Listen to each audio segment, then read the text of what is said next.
Hello guys, Radhe Radhe. Welcome to my YouTube channel steno art with Khushi. तो आज हम start करेंगे introduction of short hand.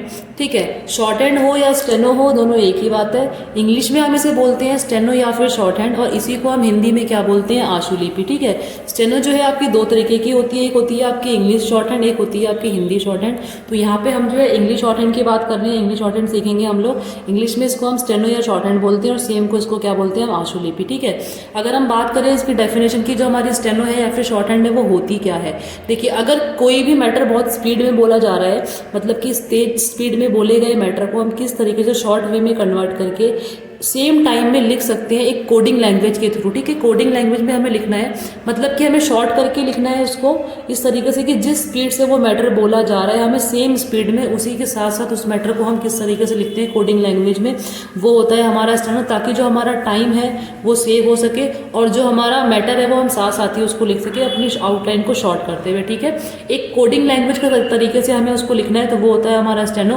Plus इसको हम एक सिम्बॉलिक लैंग्वेज भी कह सकते हैं। क्यों? क्योंकि जो भी हम आउटलाइंस बनाते हैं इसके अंदर स्टेनो में, वो एक तरीके से हमारी सिंबल तरीके से होती है, सिंबॉलिक रूप में होती है, इसलिए हम उसे क्या बोलते हैं कि सिंबॉलिक लैंग्वेज भी कह सकते हैं, या फिर कोडिंग लैंग्वेज आप बोल सकते हो, या फिर आप उसे बोल सकते हो क्या, सिंबॉलिक लैंग्वेज। ठीक है, प्लस स्टेनो को हम एक स्क्रिप्टेड लैंग्वेज भी बोल सकते हैं। स्क्रिप्टेड लैंग्वेज क्यों बोल रहे हैं, नॉर्मली लैंग्वेज क्यों नहीं बोल रहे हैं? देखो, नॉर्मली लैंग्वेज का मतलब तो ये हो गया कि किसी भी चीज़ को आप राइट भी कर सकते हो, सेम चीज़ को आप रीड भी कर सकते हो, प्लस आप सेम चीज़ को स्पीक भी कर सकते हो। बट स्टेनो में क्या है कि अगर आपने किसी भी वर्ड को या मैटर को इंग्लिश में लिखा है, मतलब आप उसको सिर्फ राइट कर सकते हो और आप उसको रीड करोगे, किसमें, इंग्लिश में ही रीड करोगे अगर आपने इंग्लिश में सीखी है तो।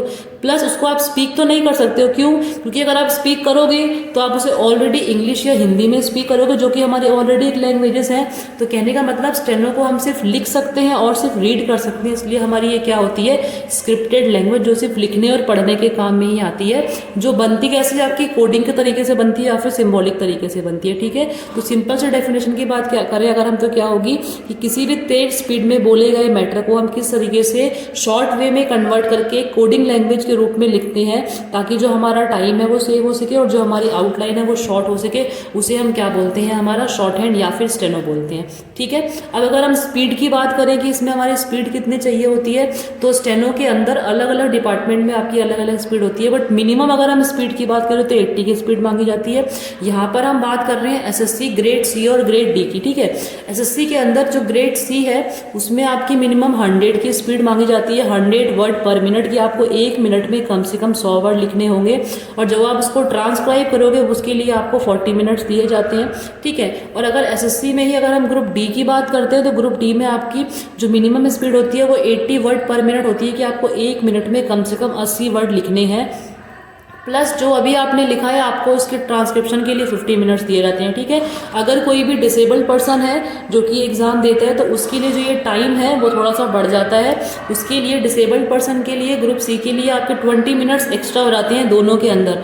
अगर ग्रुप सी वाले का उसको ट्रांसक्राइब करने के लिए उसको 60 मिनट्स दिए जाएंगे, और ग्रुप डी वाले के लिए 20 मिनट्स मेरे एक्स्ट्रा ऐड होते हैं आपके, तो ग्रुप डी वाले के लिए डिसेबल्ड पर्सन को 70 मिनट्स दिए जाते हैं ट्रांसक्रिप्शन के लिए। बाकी जो डिक्टेशन होती है आपकी वो दोनों में ही 10 मिनट्स की ही होती है, मतलब 10 मिनट की आपकी डिक्टेशन होगी।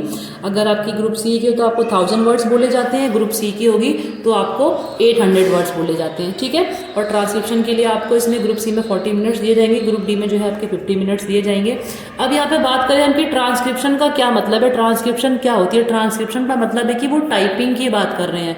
टाइपिंग जो हम नॉर्मल करते हैं उस टाइपिंग की बात नहीं कर रहे हैं। टाइपिंग का मतलब कि अभी जो मैटर आपने स्टेनो में लिखा था 80 या 100 की स्पीड पे, आपको उसी मैटर को टाइप करना है। मतलब स्टेनो जो कोडिंग वाला मैटर जो अभी आपने सिंबॉलिक तरीके से जो भी मैटर अभी आपने स्टेनो में लिखा था, आपको उसी मैटर को रीड करके टाइप करना है, वो होगा आपका ट्रांसक्रिप्शन। तो इसमें कन्फ्यूज होने की जरूरत नहीं है कि स्टेनो है तो इसकी टाइपिंग कुछ अलग से होती है या फिर जो नॉर्मल टाइपिंग है वो अलग से होती है, नहीं, सेम टाइपिंग सेम होती है दोनों, नॉर्मल टाइपिंग भी और स्टेनो की टाइपिंग भी। डिफरेंस क्या होता है स्टेनो की टाइपिंग में, कि जो स्टेनो की टाइपिंग है वहाँ पे जो मैटर आपके सामने होता है जिसको देख के आप टाइप कर रहे हो, बस वो मैटर आपका स्टेनो में होगा, और जो नॉर्मल टाइपिंग होती है उसमें जो आपका टाइपिंग वाला मैटर होता है वो आपका इंग्लिश में होता है। लाइक आपके सामने कोई मैगजीन रखी है, जो कि इंग्लिश में या फिर कोई न्यूज़पेपर रखा हुआ है, ठीक है। तो यहाँ पे जो ट्रांसक्रिप्शन होगा, मतलब टाइपिंग की बात करें, जो भी अभी आपने स्टेनो कोडिंग वाला मैटर लिखा है, आपको उसको टाइप करने के लिए उसको दोबारा से ट्रांसक्राइब करना है, उसके लिए आपको जो ये टाइम दिया गया है उसके लिए दिया गया है, ठीक है। टाइप करने की ज़रूरत क्या है हमें, देखो मान लो अगर हमने कोई भी मैटर शॉर्ट हैंड में कन्वर्ट करके लिख दिया, अगर हमने उसको शॉर्ट हैंड में लिखा है तो सिंपल सी बात है, ये तो नहीं कि शॉर्ट हैंड वहाँ पे सबको ही आती होगी, ठीक है। तो हमें ये करना है, जो भी हमने मैटर लिखा है उसे हमें एक ऐसी कॉमन लैंग्वेज में कन्वर्ट करना है जो सामने वाले पर्सन को भी आती हो, ताकि वो समझ पाए कि हमने क्या मैटर लिखा है, जो भी मतलब क्या हमें बोला गया था, क्या पैसेज था, उसको वो क्लियरली समझ पाए। तो उसके लिए जो भी हमारा स्टेनो वाला मैटर है, हमें उसे एक कॉमन लैंग्वेज में ट्रांसक्राइब करना पड़ता है, ताकि जो सामने वाला पर्सन है समझ सके कि वहाँ पे क्या मैटर है या किस चीज़ की बात हुई है या क्या टॉपिक चल रहा था, ठीक है। टाइपिंग की जरूरत हमें इसलिए होती है, ठीक है। अब जो स्टेनो है, अगर आपको कोई बोलता है कि आप सिर्फ स्टेनो सीख लो, ठीक है, उसके बाद हो गया, बस स्टेनो आती है तो आपका जो है सिलेक्शन हो जाएगा, या स्टेनो ही इनफ है किसी भी गवर्नमेंट एग्जाम के लिए, तो नहीं। तो स्टेनो के लिए क्या है कि देखो पहले तो आपका जो भी रिटर्न वगैरह होता है, ठीक है, उसको क्वालिफाई करने के बाद आपका सेकंड टीयर जो होता है वो स्किल का होता है, या स्टेनो का कह सकते हो आप। स्टेनो का मतलब ये नहीं है कि आपको जो है स्टेनो लिखने आ गई तो कंप्लीट हो गया, मतलब अच्छे से आपको स्टेनो आ चुकी है या फिर आप उसको रीडिंग करना जानते हो, नहीं। स्टेनो के लिए कंपलसरी है, आपको राइट करने भी आना चाहिए, स्टेनो को रीड करने भी आना चाहिए, और जो आपने रीड किया है उसे टाइप करने भी आना चाहिए, ठीक है। मान लीजिए आपकी जो इन तीनों में से कोई एक चीज़ मिसिंग है, मतलब एक चीज़ आपको नहीं आती है, दो चीज़ आती है, तो कोई फ़ायदा नहीं है स्टेनो सीखने का, ठीक है। क्यों? क्योंकि जो अभी आपने स्टेनो में लिखा है, सबसे पहले तो आपको स्टेनो को लिखने आना चाहिए कि स्टेनो में हमें आउटलाइंस जो है वो किस तरीके से बनानी है, कैसे बनानी है। उसके बाद जो आपने लिखा है, अब आपको उसको रीड करने भी तो आना चाहिए कि आपने लिखा क्या है, वो तो आपको ही पढ़ना पड़ेगा। अगर आपको वो समझ में ही नहीं आ रहा है तो आप उसको टाइप कैसे करोगे? सबसे पहले मस्ट है किसी भी वर्ड को स्टेनो में लिखना कैसे है, राइट करना मस्ट है, आपको पहले राइटिंग सीखनी है। अगर आपको लिखने आ चुका है तो अब आपने उसको क्या लिखा है आपको उसको रीड करने आना चाहिए, आपको समझना है कि मैंने ये वर्ड क्या बनाया था, क्या मीनिंग है, जो भी है। सबसे पहले कंपलसरी है राइटिंग, उसके बाद जो आपने लिखा है उसको रीड करने आना चाहिए, और रीड करने के बाद ही जो है टाइपिंग पॉसिबल है, ठीक है। मान लीजिए आप बोलते हैं कि मेरी टाइपिंग जो है वो 50 वर्ड पर मिनट की है, ठीक है, लेकिन आपको और प्लस आपको स्टेनो लिखने भी आती है, बट आपको रीडिंग ही नहीं आती है। तो मान लो आपको स्टेनो लिखने आती है, टाइपिंग की स्पीड भी ज़्यादा, लेकिन अगर आपको रीडिंग ही नहीं आती है तो आप टाइप क्या करोगे, आप ट्रांसक्राइब क्या करोगे? तो कहने का मतलब कि कहीं ना कहीं जो है तीनों चीज़ें एक दूसरे से जुड़ी हुई हैं। और मान लीजिए आपको स्टेनो लिखने आती है, टाइपिंग अच्छी है, लेकिन आपको रीडिंग नहीं आती है, तो भी कोई फ़ायदा नहीं है कि आप टाइप क्या करोगे, जब आप जो आपने लिखा है आप उसे रीड ही नहीं कर पाओगे तो आप टाइप क्या करोगे? तो इसलिए कंपलसरी है कि ये तीनों चीज़ें आपको साथ में लेके चलनी है। सबसे पहले आपको स्टेनो को लिखने आना चाहिए, फिर जो लिखा है आपको उसको रीड करने आना चाहिए, देन जो रीड किया है अब आप उसको क्या करोगे, टाइप करोगे, ट्रांसक्राइब करोगे एक नॉर्मल एक कॉमन लैंग्वेज में। अगर आपने हिंदी में सीखा है, हिंदी स्टेनो सीखी है तो हिंदी में ट्रांसक्राइब किया जाएगा, इंग्लिश में सीखा होगा तो इंग्लिश में किया जाएगा, ठीक है। तो इसलिए जो तीनों चीज़ें हैं वो कंपलसरी है स्टेनो के लिए। किसी भी एक चीज़, अगर कोई भी एक चीज़ यहाँ पे मिसिंग होगी तो स्टेनो जो है आपकी कोई फ़ायदा नहीं है, वेस्ट है, वो आधी अधूरी है, ठीक है। इतना क्लियर हो गया आपको। नेक्स्ट हम अगर बात करते हैं कि फाउंडर ऑफ स्टेनो, जो स्टेनो है वो बनाई किसने है, उसको फाउंड किसने किया था, मतलब कि इसके निर्माता कौन है। तो यहाँ पे बात करते हैं, स्टेनो जो है वो बनाई है मिस्टर आइजैक पिटमैन जी ने बनाई है, जो कि कहाँ के थे, जो कि ब्रिटिश के थे, ठीक है। जो आप देखोगे जो स्टेनो की बुक्स वगैरह भी है, एक तो इसकी ग्रेक वाली बुक भी आती है, तो हम वो वाली नहीं पढ़ेंगे, हम यहाँ पे पिटमैन जी की पढ़ेंगे। तो जो आइजैक पिटमैन जी ने बनाई है, इसलिए जो इसकी बुक्स वगैरह है वो पिटमैन के नाम पे ही है, ठीक है। आप देखोगे इसकी रेड कलर की बुक आती है, वो मेंशन कर दूंगी इसमें। तो जो बुक है वो पिटमैन जी के नाम पे है, न्यू एरा पिटमैन करके बुक आती है इनकी, आइजैक पिटमैन जी के नाम पर ही है, जो कि ब्रिटिश के थे। और इन्होंने इसको कब फाउंड किया था, तो ये था 1837 में, ठीक है।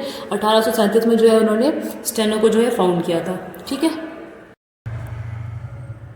ठीक है, तो आइजैक पिटमैन जी ने बनाया था 1837 में। अब हम स्टार्ट करते हैं कि स्टेनो के बारे में। स्टेनो जो है, देखो स्टेनो के 3 नाम होते हैं, आपने सुना होगा। एक तो आपने सुना होगा क्या, एक तो हम इसे बोलते हैं शॉर्ट हैंड, ये तो आपने सुना होगा। एक हम इसे क्या बोलते हैं, स्टेनोग्राफी, ये नाम भी आपने सुना होगा। एक होता है क्या, फोनोग्राफी, आई थिंक आपने ये बहुत कम सुना होगा या शायद ना भी सुना हो। तो अगर हम डेफिनेशंस की बात करें, शॉर्ट हैंड का क्या मतलब होता है, शॉर्ट हैंड की डेफिनेशन क्या होगी, देखो नाम से ही क्लियर है, शॉर्ट हैंड। अगर कोई भी वर्ड हम इंग्लिश में लिखते हैं जहाँ पे हमें उस वर्ड की फुल स्पेलिंग, जो भी एक्यूरेट स्पेलिंग है वो फुल लिखनी पड़ती है। मतलब इंग्लिश में अगर हम कोई भी वर्ड लिखते हैं तो उसे हम क्या बोलते हैं इंग्लिश को, कि हमने उस वर्ड को लॉन्ग हैंड में लिखा है। बट यहाँ पे क्या बोल रहे हैं, शॉर्ट हैंड। अगर हम सेम वर्ड को शॉर्ट वे में कन्वर्ट करके लिखते हैं हैंड से, तो वो हमारा क्या हो जाता है, शॉर्ट हैंड। कि हमें किसी भी वर्ड को अगर शॉर्ट करके हम हैंड से लिख रहे हैं तो वो हो जाएगा हमारा शॉर्ट हैंड, ठीक है। नेक्स्ट होता है स्टेनोग्राफी। यहाँ पे अगर हम इसकी डेफिनेशन की बात करें, ग्राफी का मतलब क्या होता है, राइटिंग, किसी भी चीज़ को लिखना। और स्टेनो क्या हो गई, स्किल। मान लीजिए अगर आपने किसी भी स्किल को, एक नई स्किल को सीख के जब आप उसे राइट करते हो तो वो आपका क्या हो जाता है, स्टेनोग्राफी, ठीक है। नेक्स्ट वर्ड क्या है, फोनोग्राफी। अब फोनोग्राफी में ग्राफी का मतलब क्या होता है, ग्राफी का मतलब होता है राइटिंग, सेम, क्योंकि ग्राफी यहाँ पे भी है यहाँ पे भी है। ग्राफी का मतलब हो गया राइटिंग करना, बट क्या राइट करोगे, क्या लिखा है, फोनो। फोनो का मतलब क्या होता है, सुनना, लिसनिंग, ठीक है, सुनना। लिखना क्या है, जो सुना होगा वो लिखोगे, तो फोनो का मतलब क्या हो गया, सुनकर लिखना। फोनोग्राफी का मतलब है कि जो भी अभी आपने वर्ड को सुना है, जितना भी साउंड आया है, आपको सिर्फ और सिर्फ साउंड को फॉलो करना है, साउंड के अकॉर्डिंग ही आपको वर्ड को बनाना है, ठीक है। तो जो स्टेनो है उसी को हम शॉर्ट हैंड भी बोलते हैं, उसी को हम स्टेनोग्राफी भी बोलते हैं, उसी को हम फोनोग्राफी भी बोलते हैं। अब आप बोलो तीनों में डिफरेंस क्या है, डिफरेंस कुछ भी नहीं है, तीनों एक ही चीज़ है। आप ये कह सकते हो कि जैसे मान लीजिए कोई एक पर्सन है, ठीक है, उसको हम 3 अलग अलग नाम से पुकारते हैं, अलग अलग नाम से बुलाते हैं, बट पर्सन तो वो एक ही है। तो मतलब उसकी जो भी क्वालिटीज़ हैं, जो भी फीचर है वो एक ही है। तो सिंपल सी बात है कि जो स्टेनो है, स्टेनो को ये 3 अलग अलग नाम है, मतलब चीज़ तो एक ही है, तीनों की क्वालिटी एक ही, तो एक ही चीज़ की बात हो रही है, सिर्फ नाम अलग अलग है। स्टेनो ही आपका मतलब यही शॉर्ट हैंड है, यही स्टेनोग्राफी और यही आपका फोनोग्राफी है, कोई भी डिफरेंस नहीं है, तीनों के तीनों एक ही है, एक ही चीज़ की बात हो रही है। तो कंफ्यूज होने की ज़रूरत नहीं है कि स्टेनो अलग है क्या, शॉर्ट हैंड क्या है या फोनोग्राफी क्या है, ठीक है। तीनों का एक ही मतलब है और तीनों एक ही चीज़ की बात हो रही है। अब जो मेन जो आपकी ये स्टेनो है, जो शॉर्ट हैंड है, वो किस पर बेस्ड होती है, मेन जो है वो साउंड पर ही बेस्ड होती है, कि किसी भी वर्ड को आपने क्या प्रोनाउंस किया है, क्या बोला है, या फिर आपने क्या सुना है, कितना सुना है, ठीक है। आपको सिर्फ और सिर्फ जब भी आप स्टेनो को लिखोगे, आपको सिर्फ इतना ध्यान देना है कि साउंड क्या आ रहा है, क्योंकि आपको स्टेनो सुनकर लिखनी होती है। सामने से जो भी आपको बोला जा रहा होगा आपको वही लिखना है। तो आपको बस देखना है कि आप जो भी वर्ड आपको बोला जा रहा है उसका क्या साउंड है, कितना साउंड है, सिर्फ साउंड के अकॉर्डिंग ही आप उसको बनाओगे, ठीक है। तो इसके अकॉर्डिंग मैं आपको कुछ एग्जांपल्स देती हूँ फोनोग्राफी के लिए। जैसे कि फर्स्ट एग्जाम्पल क्या है, फर्स्ट वर्ड हो जाता है हमारा लिसन, या फिर एक वर्ड और हो जाए हमारा क्या, नो कह लो आप, ठीक है। अब अगर मैं लिसन की बात करूँ, जब हम लिसन को प्रोनाउंस कर रहे हैं, जब हम लिसन को बोल रहे हैं, तो ऐसा कोई अल्फ़ाबेट है जो इसके अंदर स्पेलिंग में तो है, लेकिन जब हम उसको बोल रहे हैं, जब हम उसको प्रोनाउंस कर रहे हैं तो उसका साउंड ना आ रहा हो। अब आप बोलोगे यहाँ पे टी का साउंड है, लेकिन जब मैं बोल रही हूँ तो क्या टी का साउंड आ रहा है, क्या हम इसे लिस्टन पढ़ रहे हैं, नहीं, हम इसे क्या बोल रहे हैं, लिसन। मतलब जो ये टी है वो साइलेंट है। कहने का मतलब सिंपल सा है, जब भी हमने टी को प्रोनाउंस किया या टी को हमने सुना तो इस टी का साउंड तो आया नहीं। अब स्टेनो में क्या कहा जा रहा है, पिटमैन जी क्या कह रहे हैं आपको, कि आपको सिर्फ साउंड को फॉलो करना है। साउंड का मतलब साउंड सिर्फ लिस का आया और एन का आया।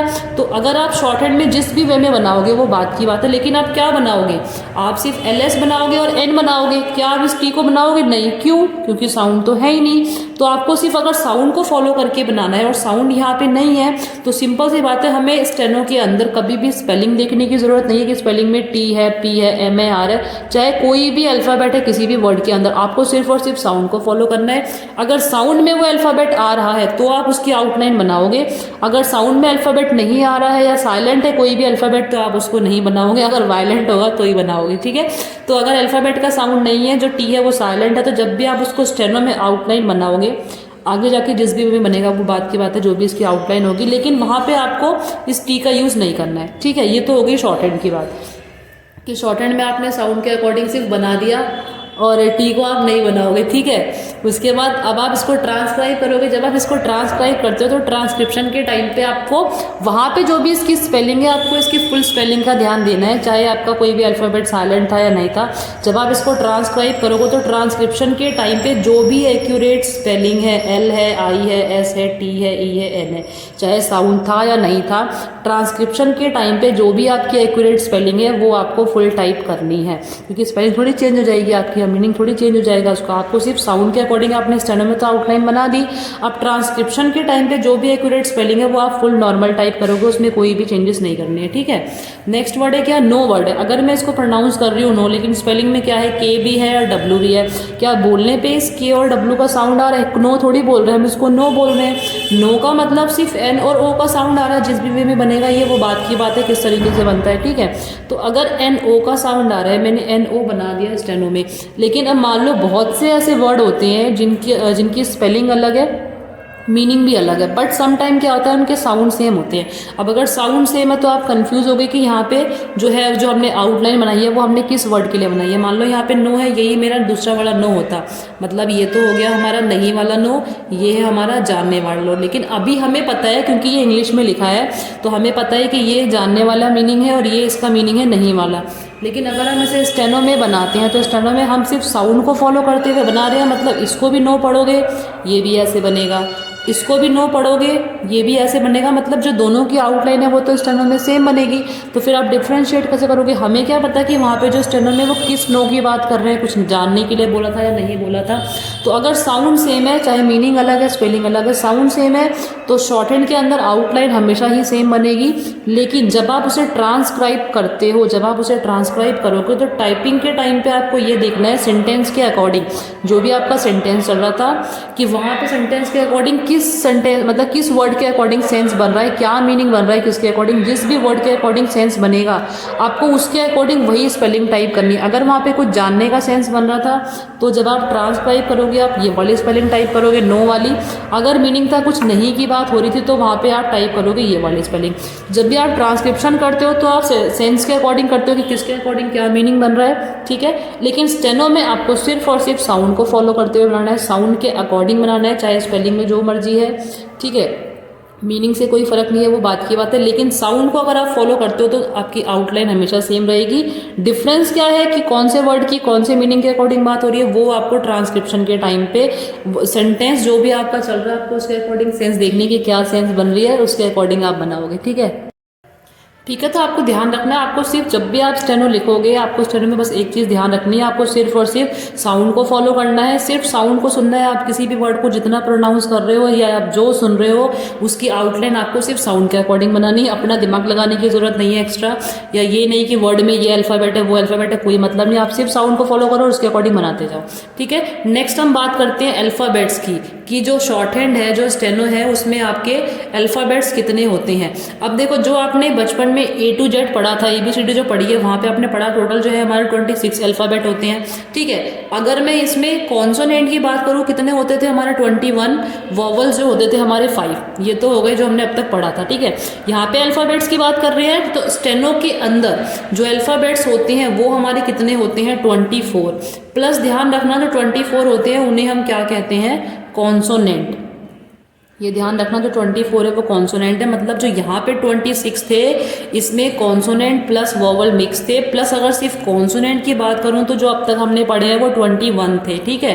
बट यहाँ पे ये बोल रहे हैं कि जो अभी हम अल्फ़ाबेट की सीरीज बनाएंगे वो आपके 24 होंगे, वो पूरे के पूरे कॉन्सोनेंट है विदाउट एनी वॉवल। इस 24 के अंदर एक भी वॉवल नहीं है, वॉवल जो आएंगे वो शायद अलग से आएंगे, अभी हम पढ़ेंगे। 24 कॉन्सोनेंट होते हैं और जो यही 24 कॉन्सोनेंट है जब आप इन्हें रीड कर रहे हो 24 है, लेकिन जब आप इन्हें राइट करते हो तो वे ऑफ राइटिंग में आपके ये कितने हो जाते हैं, वे ऑफ राइटिंग में आपके हो जाएंगे 26। अब आप बोलोगे ये कैसे हो गया भैया, 24 के 26 कैसे हो गए। फॉर एग्जाम्पल यहाँ पे मैं रफली लिख रही हूँ कि मान लो कि एज्यूम कर लेते हैं, बाकी हम डीपली आगे पढ़ेंगे कि A to Z for example हम एज्यूम करते हैं कि हमारे 24 ही होते हैं, ठीक है।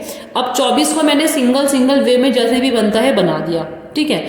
बचे कितने मेरे, नहीं 24 थे, सॉरी 24 थे। 24 में से मान लो जो 22 है उनको मैंने सिंगल सिंगल वे में बना दिया, बचे मेरे 2 अल्फ़ाबेट। अब ये बोल रहे हैं जो 24 के अंदर 2 अल्फ़ाबेट आपके फिक्स हैं, वो हम आगे जाके पढ़ेंगे कि उनकी क्या कंडीशंस हैं। एक होता है आपका H, एक होता है आपका R। ये बोल रहे हैं कि H और R फिक्स है, आपको हमेशा ही इनको 2 तरीके से बनाना है। क्यों बनाना है, किस लिए, क्या लॉजिक है, वो हम आगे डीपली पढ़ेंगे।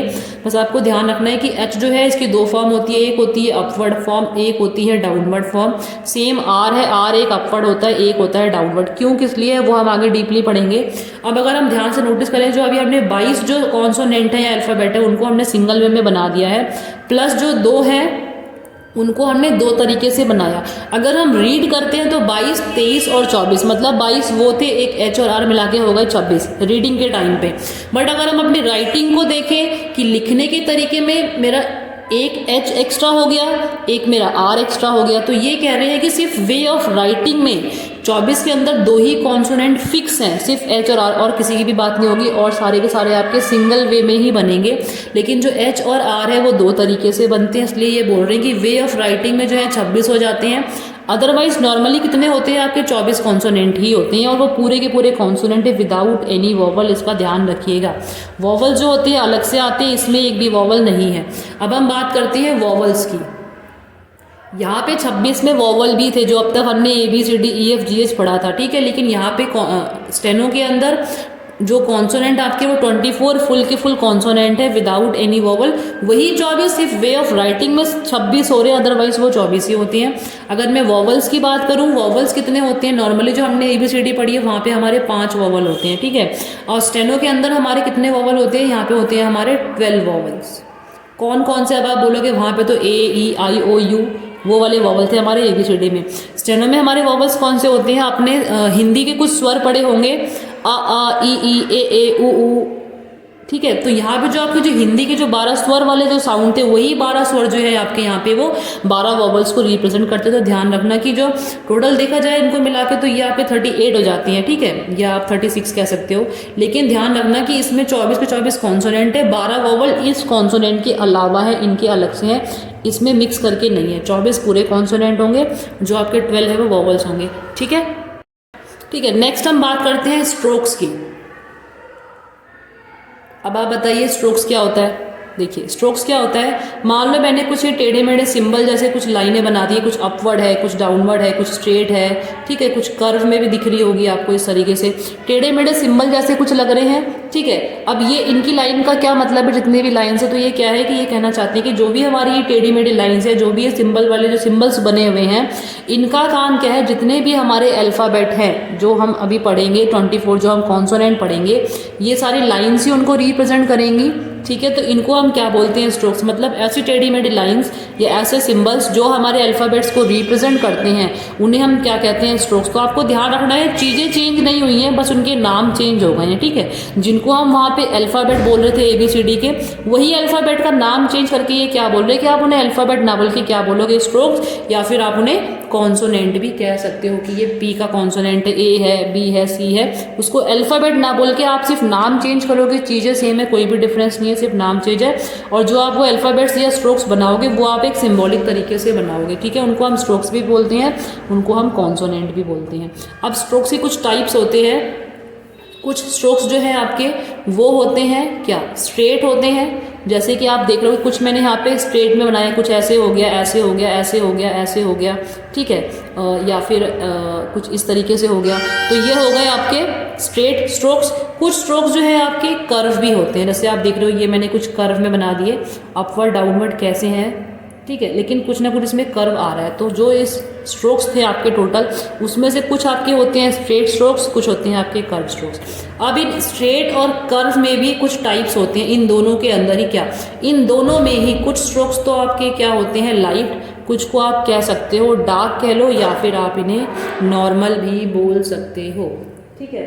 कुछ तो होते हैं आपके लाइट, कुछ होते हैं आपके डार्क, ठीक है। तो कुछ स्ट्रोक्स आपके लाइट हैं, कुछ स्ट्रोक्स हैं आपके डार्क या फिर नॉर्मल, ये दोनों जो है इन दोनों के अंदर ही है। मतलब स्ट्रेट में भी आपको कुछ लाइट और डार्क मिलेंगे, जो कर्व स्ट्रोक्स है उसमें भी आपको कुछ लाइट और डार्क मिलेंगे, ठीक है।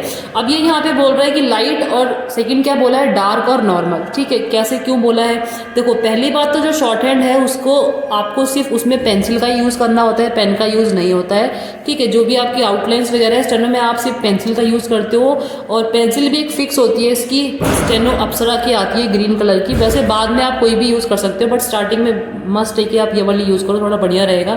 पेंसिल, इरेजर और शार्पनर आपको लेनी पड़ती है, ठीक है। अब पेंसिल का अगर यूज़ करना है, ठीक है, तो तभी हमें डिफ्रेंशिएट कर सकते हैं। क्यों देखो, अगर मान लो ये बोल रहे हैं कि आप ये वाला जो अल्फ़ाबेट है, जो ये वाला स्ट्रोक है, इसको आप बनाओ। फॉर एग्जांपल इन्होंने मुझे बोला कि आप ये वाले अल्फ़ाबेट को लाइट बनाओ। मान लो मैंने हाथ को हल्का प्रेस किया और ये मैंने बना दिया लाइट कॉन्सोनेंट, ठीक है।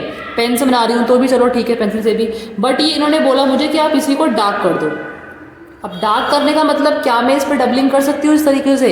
अगर मैं इस तरीके से एक कॉन्सोनेंट के ऊपर 3-4 बार डबलिंग करती हूँ या 2 बार भी डबलिंग करती हूँ, तो सिंपल सी बात है, अगर मुझे 1 मिनट में मिनिमम 80 वर्ड्स लिखने हैं या 100 वर्ड्स लिखने हैं तो पॉसिबल नहीं है कि मैं डबलिंग करूँ। क्यों? अगर मैं डबलिंग करूँगी इतनी देर में तो मेरे कम से कम 4-5 वर्ड जो है आगे के वो मिस हो जाएंगे, क्योंकि जो पर्सन जो बोल रहा है सामने से वो तो रुकेगा नहीं कि वो रुक जाए, मैं लिख लूँ फिर वो स्टार्ट करेगा, नहीं। तो कहने का मतलब है कि अगर आप किसी भी कॉन्सोनेंट को लाइट बनाना है, आपको हाथ को थोड़ा सा हल्का प्रेस करके 1 टाइम में ही डबलिंग किए बिना बना दिया आपने। आपको कहा गया आप इसी को डार्क करके बनाओ, साथ में मैंने क्या लिखा है, नॉर्मल। मतलब नॉर्मली किसी भी वर्ड को लिखने के लिए आप हाथ को जितना प्रेस करते हो, आपको डार्क के लिए भी हाथ को उतना ही प्रेस करना है, 1 टाइम में, डबलिंग नहीं करनी है। इसी कॉन्सोनेंट को आप एक बार में थोड़ा सा डार्क करके बनाओगे हाथ को नॉर्मल जैसे आप लिखते हो, तो वन टाइम में ही लाइट होगा एंड 1 टाइम में ही डार्क होगा। डबलिंग कभी भी नहीं करनी है, ध्यान रखना। शॉर्ट हैंड के अंदर आप कभी भी डबलिंग नहीं करते हो। अगर बाई चांस कभी भी किसी भी कॉन्सोनेंट में आपकी डबलिंग कर रहे हो आप या डबलिंग हो रही है, तो कंफर्म है कि वो आउटलाइन आपकी गलत बन रही है, ठीक है। तो कॉन्सोनेंट लाइट हो या डार्क हो 1 टाइम में बनेगा, और पेंसिल से बनाना है। जब भी आप पेंसिल से बनाओगे तो वहाँ पर जो लाइट डार्क का डिफरेंस है बहुत क्लियरली शो होता है। तो आप अगर हल्के हाथ से प्रेस करोगे वो हो जाएगा आपका लाइट, थोड़ा सा हाथ को नॉर्मली प्रेस करोगे तो डार्क फॉर्म में, तो वो हो जाएगा आपका डार्क वाला। डबलिंग कभी भी नहीं करनी, इस चीज़ का ध्यान रखिएगा। कॉन्सोनेंट को हमेशा 1 टाइम में प्रेस करें, लाइट है तो भी, डार्क है तो भी। शायद यहाँ तक कोई कन्फ्यूजन नहीं होगी। अगर कोई भी डाउट हो तो आप मुझसे यहाँ तक पूछ सकती हैं, कमेंट सेक्शन में मेंशन कर सकती हैं। किसी भी वर्ड में, किसी भी कॉन्सोनेंट में कहीं पे कोई भी डाउट है तो आप उसको प्लीज़ कमेंट सेक्शन में मेंशन करें। जो भी आपका सजेशन वगैरह है वो आप मेरे को ज़रूर दें, ठीक है। तो लाइट और डार्क होते हैं। अब स्टार्ट करते हैं आपके कॉन्सोनेंट कैसे बनेंगे। सबसे पहले देखो, हमने यहाँ पे हमें एक एंगल बनाने हैं। एक ये सर्कल है, आपको उसको याद नहीं करना, सिर्फ समझने के लिए बता रही हूँ। आपने ये सर्कल बनाया, ठीक है। इसमें आपको 3 एंगल बनाने हैं। ये हो गया आपका लेफ्ट टू राइट में फर्स्ट एंगल, डाउनवर्ड में हो गया सेकेंड एंगल, ये हो गया आपका third angle, first second third, ठीक है। हर एंगल का क्या है, पेयर है। जो ये वाला एंगल है मतलब इसका पेयर है, मतलब सेम आउटलाइन के 2 कॉन्सोनेंट बनेंगे। इसका भी पेयर है, इसका भी पेयर है। तो आज हम सिर्फ अभी स्टार्टिंग में 6 कॉन्सोनेंट ही पढ़ेंगे फर्स्ट क्लास में, बाकी कॉन्सोनेंट हम नेक्स्ट क्लास में पढ़ेंगे, वरना बहुत हैवी डोज हो जाएगा। आप बोलोगे कुछ ज़्यादा ही हैवी डोज हो गया है, सब ऊपर से चला जाएगा आप लोगों के, ठीक है। तो आपको क्या करना है कि हर एंगल का पेयर बनाना है। मतलब इन्हीं 3 एंगल से आपके जो है वो 6 कॉन्सोनेंट आज हम पढ़ेंगे, मतलब कि 6 स्ट्रोक्स हम पढ़ेंगे, ठीक है। तो स्टार्ट करते हैं। सबसे पहले जो स्ट्रोक्स हमारे आते हैं वो आते हैं हमारे डाउनवर्ड स्ट्रेट स्ट्रोक्स का मतलब पता लग गया आपको, टेढ़ी मेढ़ी लाइंस होंगे या सिंबल्स होंगे जो आपके अल्फाबेट्स को रिप्रेजेंट करेंगे, ठीक है।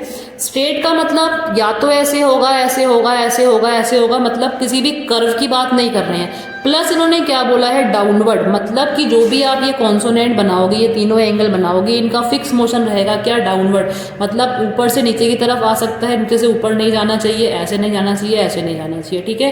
तो फिक्स मोशन क्या रहेगा, डाउनवर्ड। ऊपर से नीचे की तरफ जो है आपके स्ट्रोक्स बनेंगे, चाहे ये वाला एंगल हो, ये हो, लेकिन ये ऊपर से नीचे ही आने चाहिए, अपवर्ड नहीं जाने चाहिए, left to right, right to left नहीं जाने चाहिए, ठीक है। तो इसके अंदर फर्स्ट कॉन्सोनेंट क्या होता है हमारा, स्टेनो के अंदर फर्स्ट अल्फाबेट क्या होता है, फर्स्ट होता है हमारा पी का स्ट्रोक, ठीक है। और पी जो होता है वो होता है हमारा लाइट। अब पहली बात कि इसमें पी से स्टार्ट क्यों किया, आप बोलोगे हमने तो ABCDEFG स्टार्ट किया, मतलब हमने ए से पढ़ा है, ठीक है। मान लो कि अगर मैं ए की बात करूँ, ए क्या होता है आपका, ए जो होता है आपका वो होता है वोवल, ठीक है, AEIOU में। बट यहाँ पे ये बोल रहे हैं क्योंकि इन्हें एक कॉन्सोनेंट की सीरीज बनानी है विदाउट एनी वोवल, इनको वोवल नहीं चाहिए। तो पिटमैन जी ने क्या किया है, मिड से स्टार्ट किया है। मिड में भी इनकी एक अलग सीरीज चलेगी, तो आपको उसको सेम सीक्वेंस में रखना है, ठीक है। तो फर्स्ट कॉन्सोनेंट इन्होंने पी लिया है। पी जो होता है लाइट, मोशन जो है इसका डाउनवर्ड है। अब पी बनेगा कैसे, जो आपका ये फर्स्ट वाला एंगल है, आपको इसको इस तरीके से बनाना है, ठीक है। फर्स्ट वाला एंगल है ये वाला, लेफ्ट टू राइट में जो स्लाइड होते हुए आ रहा है, आप इसको सेम इस तरीके से ही बनाओगे, लेफ्ट टू राइट में स्लाइड करते हुए, ठीक है। ध्यान रखना पेंसिल से बनाना है, पेंसिल से बना के दिखाती हूँ आपको। जो आपका ये लेफ्ट टू राइट में आ रहा है, सेम एंगल जितना ये स्लाइड है, जितना झुका हुआ है उतना ही झुका के बनाना है आपको। तो पी जो है आपको हल्का स्लाइड करते हुए इस तरीके से बनाना है, ये हो जाएगा आपका पी। लाइट, हाथ को हल्का प्रेस करना है, डार्क प्रेस नहीं करना है। फर्स्ट एंगल से जो हमारा फर्स्ट बन गया, डाउनवर्ड फॉर्म में आप बना रहे हो कि ये हो गया आपका पी। जब भी आप इसको बनाओगे आप ध्यान रखना है इसकी लेंथ का बहुत ज़्यादा डिफरेंस होता है। अगर आप इसकी लेंथ को बनाते हो, पहली बात तो इसको एकदम स्ट्रेट बनाना है, ये ऐसे हिलता डुलता ना हो, उसका मीनिंग कुछ और है, बिल्कुल रॉन्ग होगा। अगर आपने ये आउटलाइन बना दी है लाइन के ऊपर कि आपकी लाइन टच नहीं हुई है तो इसका मीनिंग कुछ और है। अगर आपकी लाइन कट कर रही है तो उसका मीनिंग कुछ और है, ठीक है। अगर ये बहुत छोटा बना दिया तो मीनिंग कुछ और है, बहुत बड़ा बनाओगे तो भी मीनिंग कुछ और है, वो रॉन्ग हो जाएगा। तो आपको एक नॉर्मल लेंथ बनानी है। अब ये भी नहीं कि आप स्केल लेके नाप के बना रहे हो, नहीं। मान लीजिए आपने यहाँ से स्टार्ट किया, जैसे जहाँ पे आपका जो कॉन्सोनेंट नीचे वाली लाइन को टच करेगा आपको बिल्कुल वहाँ से पेंसिल जो है वो हटा देनी है, हल्के हाथ से प्रेस करना है, ये हो जाएगा आपका पी। बिल्कुल भी लाइन टच वो कट नहीं करनी चाहिए, लाइन के ऊपर नहीं छोड़ना, जहाँ पे लाइन टच होगी बिल्कुल वहीं पे आप फिनिश कर दोगे। लाइट हाथ से बनाना है, हल्के हाथ से बनाना है, लाइट करके, ये हो जाएगा पी। अब ये बोल रहे हैं कि हमने कहा था सबका पेयर है, मतलब इसी एंगल से एक और बनेगा, वो क्या होगा, वो हो जाएगा आपका बी। बी क्या होता है आपका डार्क। अगर बी आपका डार्क है मतलब कि सेम एंगल से बन रहा है तो क्या होगा, सेम एंगल का मतलब सेम साइज होगा, सेम मोशन होगा, ठीक है। Same length same size same motion. Difference क्या होगा, पी था लाइट, इसी कॉन्सोनेंट को इसी लाइन को अगर आप डार्क कर देते हो वन टाइम में तो वो क्या हो जाएगा आपका बी। बिल्कुल सेम है, कोई डिफरेंस नहीं है, सिर्फ लाइट और डार्क का डिफरेंस है जो कि आपको पेंसिल से ही क्लियर होगा।